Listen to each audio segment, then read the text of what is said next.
All right, y'all, welcome back. And thank y'all for being members on our YouTube and on our Patreon. This video, at the bare minimum, is just going to be something early for y'all. We might put it out for the general public on YouTube. I'm not sure on that just yet, but we're doing this on Monday night. If this is on YouTube, y'all please make sure to like and subscribe to the channel. Obviously, coming up tomorrow, we have the breakdown of Tennessee's defense versus Georgia's offense. And I'm just kind of going through putting in my finishing touches. So I just want for y'all to see how we like to work on this channel, some of the things that y'all don't typically get to see.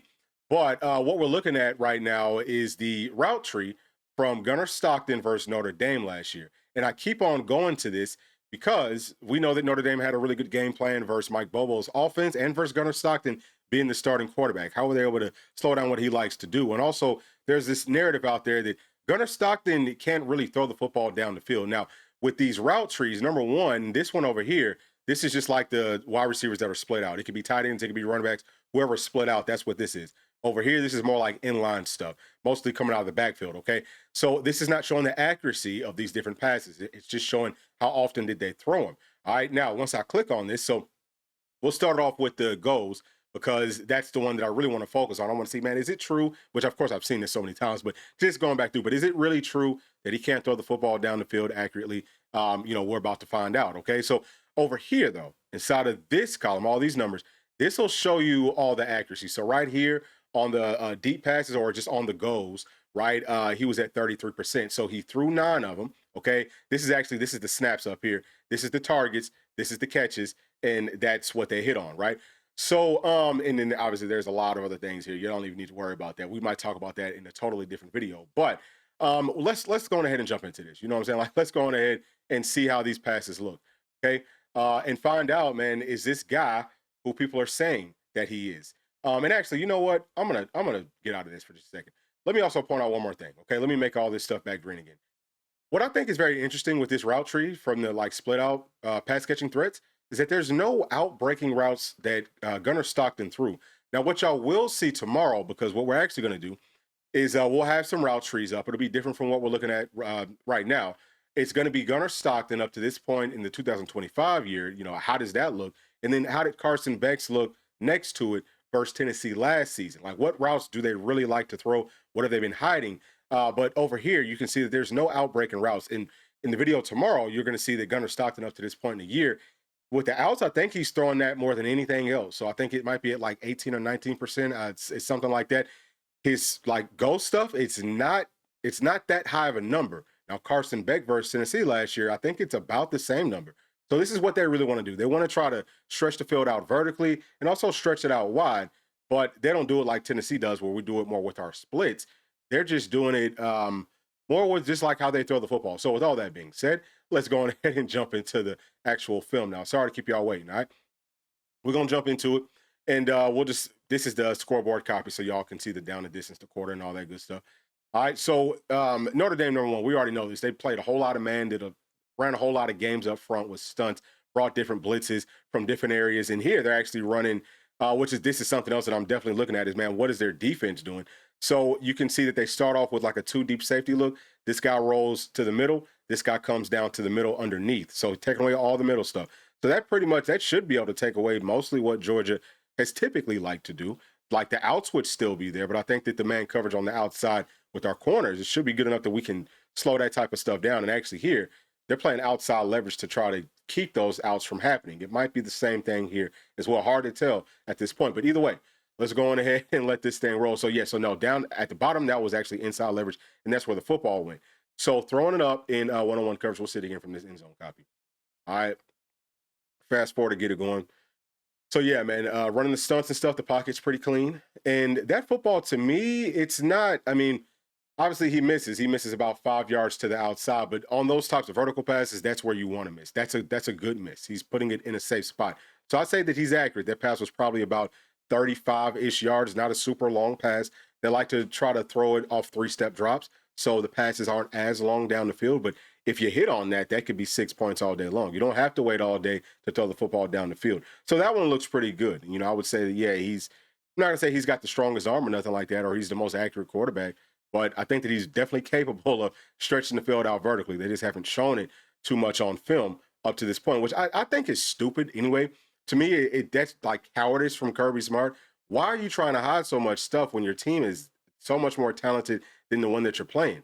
Like, why are you putting your team through these struggles when you could just run your offense, work on that? Just to me, that's too much. You shouldn't have to do all that. And to me, that's kind of like the sign of a loser. But we're gonna see a safety blitz here, which I love. I think Tennessee's gonna be running some of that, right? So looks like this might be cover three. Could be cover three. And what they do up top, this is a back shoulder. So on a back shoulder, Tennessee's cornerbacks, we do a good job of staying on top of the routes. It's almost impossible to stop a well executed back shoulder pass. If it's in the right spot, if the wide receiver plays it right, you can't stop it unless you like interfere with them. Like really, sometimes it doesn't get called, and that was actually a push off. I don't know if they called that. Sometimes they won't. Looks like he stepped out. Did he step out before he caught this? No, yeah, I don't know. Either way, right? Like y'all get the point. That was a pretty accurately thrown football. Not that deep down the field, but that's a first down. If that's a catch, that's a first down. So we'll go on to this next one. I know that we didn't. Yeah, we'll just go on to this next one here. And what do we have? This looks like this could be man, but I think that this one's going to flip to something else. So yeah, so this actually, yeah, no, yeah, that is man. But see, man, like they do such a good job with it. Like they're running man, but it looks crazy, right? So definitely man, one high. Then you've got this guy that just kind of plays out in this area.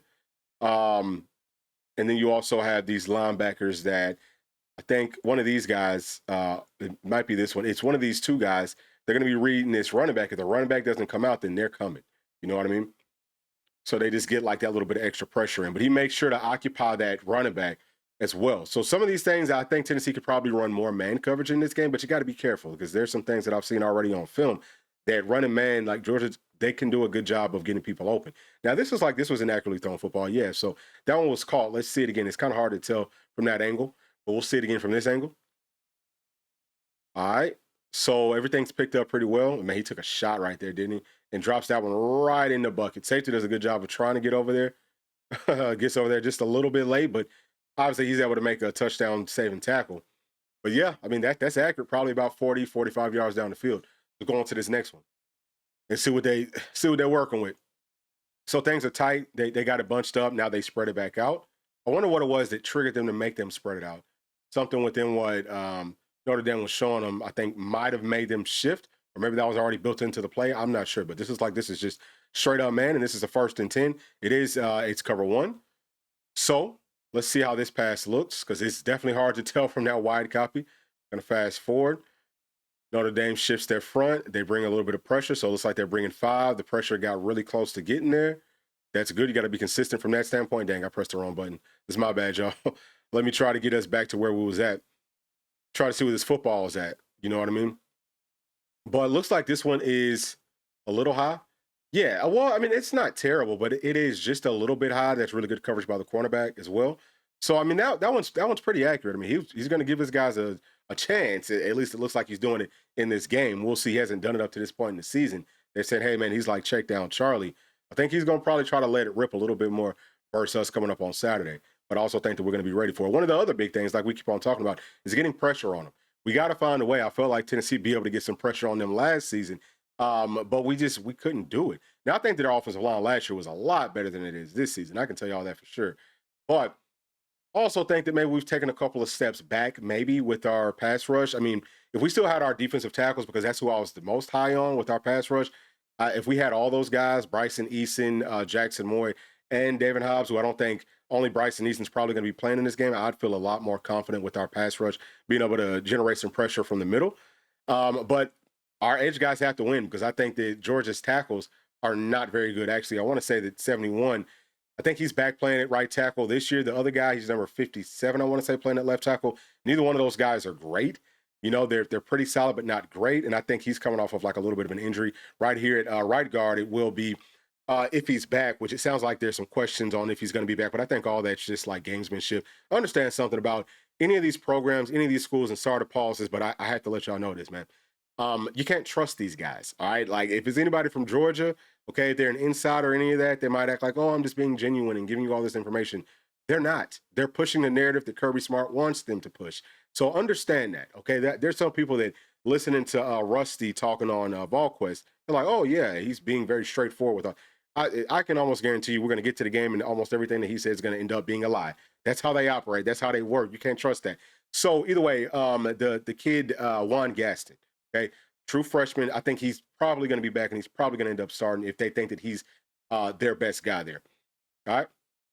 So clean pocket, and where's the football at? He just overthrew that one. Okay, and at 33%, that's not absolutely horrible for the like vertical passes. You know, if you're at about 40%, that's pretty solid. It's almost like baseball. Well, shoot, 33% would be really good playing baseball, but just as far as like a batting average goes. But y'all understand what I'm saying. You're not going to hit on most of those. You're just flat out not. So this one, come on down and see. And we're not going to go through, well, there's only 9 of them, but we're still not going to go through all of them because we're going to look at some different stuff as well. So this one, this is a good pass. Accurate pass, gives this guy a chance right there. So he will do that. All right. Let's try to speed through some of this stuff. Okay. Let's try to speed through. All right. So what do we have here? This is just a fade in the red area. That one doesn't like that's too accurate. But they like to throw it in one-on-one coverage. So we already know that. Most teams do that. 3-step drop, basically. They don't really have 3-step drop out of the shotgun, but y'all know the timing is going to be the same. I think that might have been a pretty accurately thrown football. It wasn't horrible. Okay, it was not horrible. And you know what? I think that we could probably stop it right there. Okay, so we've seen enough. We know that he can throw it. Okay, we know that he can and will throw it down the field. Now, the next thing that I want to look at, because all this other stuff, we're talking about hitches, we're talking about slants and wide screens and crossing patterns, which is just like drags.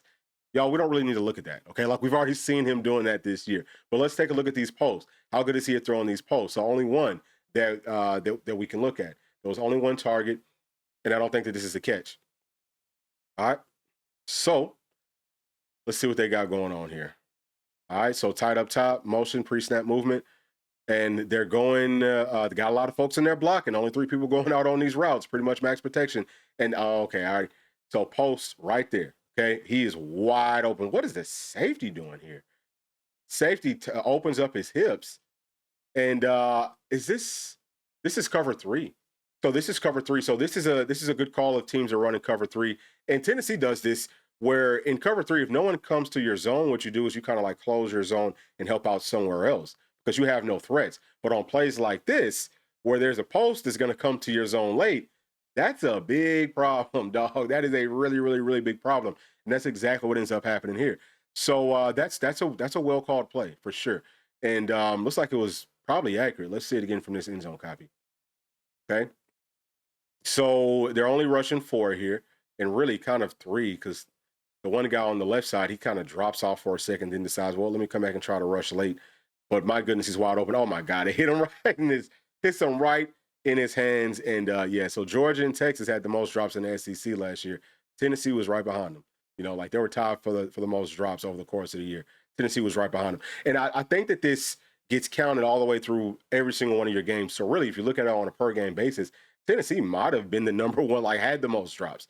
And we've seen some drops earlier. We got to get that fixed. But just talking about Gunnar Stockton, obviously it looks like he can make these throws down the field. One of the things that I was hoping that we could see was these right here, what they call ends. These are actually digs for the most part. I would like to see how he looks throwing that, because that's something that I think that Carson Beck threw very well last year. Can he throw those types of routes? Is something that maybe we'll be able to talk about in the video tomorrow for those of y'all that are members, because y'all will be seeing this tonight on Monday night. But for everybody else, y'all, hopefully y'all will have heard me talking about that in the video that comes out on Tuesday. But if this is on YouTube, y'all please make sure to like and subscribe to the channel. And if it's just for the YouTube and Patreon members, either way, thank y'all so much for being members. And if y'all would like to see, you know, those of y'all that aren't already, have not already joined us as members, y'all can join us on YouTube by clicking the join button just below this video. And you can join us on Patreon at patreon.com/Bluechip Breakdown. Thank y'all. And we'll be talking to y'all tomorrow. Peace.